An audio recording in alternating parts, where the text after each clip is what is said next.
Like, hi. Go ahead, you already started. Go ahead. Ringside Insanity. The aptly named RSI. We're doing a movie review. From now on, that's what the show is going to be. It's movie reviews, because, well, the topical stuff just got too much of a pain in the butt for Jade, because she don't want to do notes, and on the WWE broadcast. So, movie review.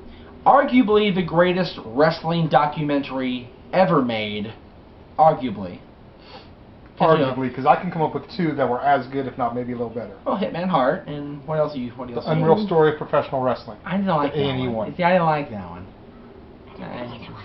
There was a couple of factual blunders in it, but other than that, I thought it was really good. And the biggest blunder was hiring Steve Allen to narrate. That was a big fail. Blunders? Huh? Blunders, mess ups, fails. Anyway. Botchamanias. Botchamania, that's right. No botches. Beyond the Mat. Botches. Can we see this? Are we good on that? Okay. Beyond the Mat, directed by Barry Blaustein. It took forever to film this thing. 4 years or something worth of footage. You know, when they started filming this, put it this way, they started filming this, Cactus Jack was still in ECW. And it ended with him at the Royal Rumble in '99. So that's how long they took to film this episode. This episode of Ringside Insanity is brought to you by. Very good. Okay. So I personally give this the critical acclaim it deserves, the critical acclaim that it got, the critical acclaim that Vince McMahon didn't want to give it because, you know, at the end of the day, Vince looked like an a-hole on this show, on this thing. He's in it, so. But he looked like a butthead because he made Darren Drozdov puke in the garbage can in the movie. Yeah, exactly. You know, it was, you know, I don't know if it's true colors, because, you know, I've met Vince. Did you actually get to meet Vince? No, he passed me by. That's right, you've met Vince. Nice guy. Nice guy, true story. Ass. Your opinion. Exactly, my opinion, you're an ass. What? But. I forgot he was there. You we only had to do take 2 because he was wiping his butt. So it ties in. It all ties in. But, it all ties in. Oh, no. Uncle Jay's going to the pantry again. I'm about to join him. Seriously. Alright. You dork. Now, yeah, there we go. Okay. Don't pull a Jeff and pass out. Right. Goodness sakes. Okay. Now, you were surprised at your own self when you watched this, because you don't like documentaries at all. I hate documentaries. But you found yourself liking this. Yeah. I thought it was pretty good. I actually was, entertained. Mostly because it was people that I actually kind of knew. Mm-hmm. If it was somebody that I really didn't care about and I didn't know, I'd be like, yeah, this is boring. Well, I mean, there were a lot of people on here that, you know, were familiar to you. You had Terry Funk, you had Mick Foley, you had Jake the Snake Roberts, who, you know, Jake the Snake showed his true colors. I related to him. Yes, and his family. That's what I mean. Yeah. Like his story I related to, Right. of him and his daughter. Right. But because of your real dad, yeah. Yeah. So. And we had, you know, we didn't watch all this stuff. There were like feature commentaries on here with Mick and Terry and director Terry's Barry Blaustein. freaking crazy. That's all I have to say about that one. And seeing Terry and us all together almost in the morning in his underwear and his underoos, right? it honestly makes me wonder if the old interview we did with him back in 2003, I think, was done with like that. Because we had him before breakfast. The crew and I were up at 5 a.m. to interview him when he was in Texas. So I'm wondering if he was in his under. I don't want to know. Things that make you go, you know. I'm just saying. I don't want to figure it out. And then we had some brief footage of China, our buddy China, or at least my buddy China. Some brief footage, pre-surgery China. Oh, the dude China, basically. She's not one of the ones I actually like that much. Sorry. She always looked like she was on steroids. I'm sorry. She did. She's like a dude. I'm sorry, Joni. Damn, man. Like she cares. She does care. Oh. In between making her porno movie, she's watching RSI.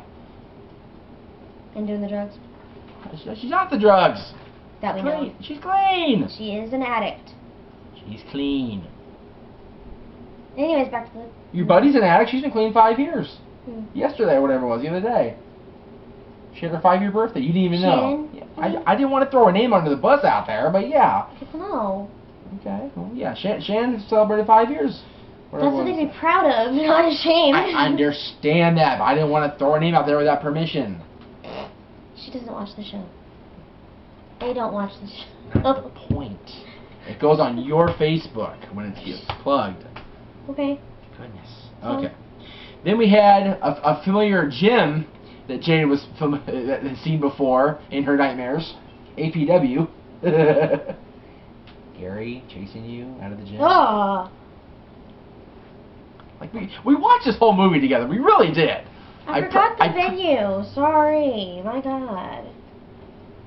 I didn't remember the venue. I just remember the freaking the nightmare. bloody hairy guy coming at me. Yeah, at least it wasn't me. Okay. So. Yeah. Oh God. So APW is featured. I honestly, you know, a lot of people, you know, look down on this because it's wrestling and you know it's just another wrestling video. I disagree. This is a great feature documentary, and I definitely give it 5 out of 5. I know I give a lot of these 5 out of 5 because it's wrestling, but this honestly earns it, I think. What? I couldn't focus on this picture, and it looked like a face with like a thing hanging off. No. She should look at the picture of Mick here with the WWF Championship belt. Anyway. My eyes just didn't focus on it right. What's your rating on this out of 5? 4.5. 4.5. There you go. That's pretty good for Jade. All right. Because it actually kept me entertained. So, moving on from a great critically acclaimed movie this week. Next week, not so much. But it is on our countdown because at the end of the day, Rena Lesnar now. She's no longer Rena Mero. That's right. Sable is in this one.